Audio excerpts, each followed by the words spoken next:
বাংলাদেশিদের গাঁড়ে ঢুকে গেছে এবার পক পক।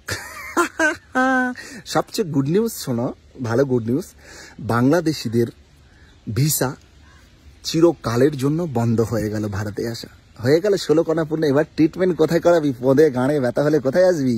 হয়ে গেছে।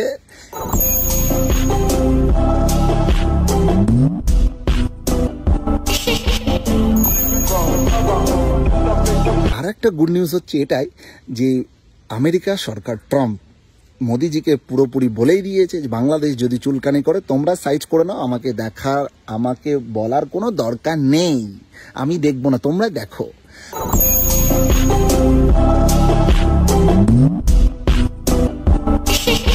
আর একটা কথা, বর্ডার এই মুহূর্তে একদম সলিড ভাবে সিল হতে চলেছে। বিএসএফ জওয়ানরা কড়া নিরাপত্তা, সেখানে সমস্ত কিছু প্রোভাইড করে দিয়েছে, কোথায় কি লাগাতে হবে না লাগাতে হবে, মেশিন টেশিন সব রেডি হয়ে গেছে। একটা পোকা পর্যন্ত ভারতে ঢুকতে পারবে না।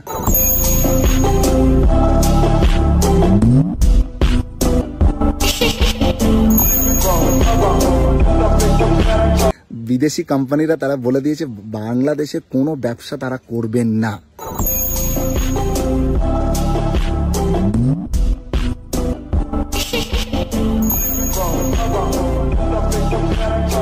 বাংলাদেশে তো তোদের কোনো ক্ষমতা নেই, একটা পদে ফোড়া হলে তার ওষুধ বার করতে পারিস না, এবার কোথায় যাবি?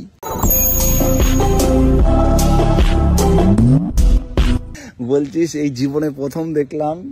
আরে ভাই, তোদের দেশে একটা আলু হয় না, একটা হয় না, সে হয় না, কিচ্ছু হয় না। তোরা অন্য দেশের, কাল আজ পাকিস্তানের পদ চাটছিস, কাল চীনের পদ চাটছিস।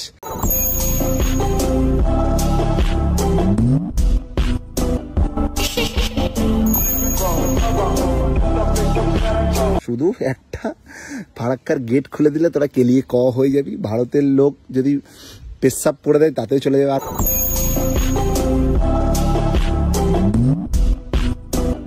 আরবের না কোথাকার রাজা বাদশাহ কি আছে, সালমানের মুখে চটি দিয়ে এই সে করেছে না একটা, সেই ভিডিও পৌঁছে গেছে সেই দেশে।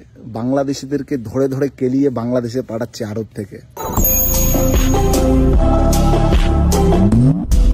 ভারতে বুলেট গেছে, সেটা নিয়ে তোরা লুঙ্গি পরে বুলেট চালাচ্ছিস।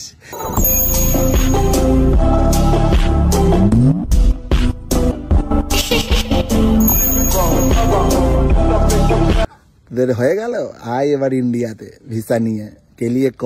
দেখছি তো ভিডিওতে বাংলাদেশিরা হাহাকার করছে আমাদের ভিসা দিয়ে।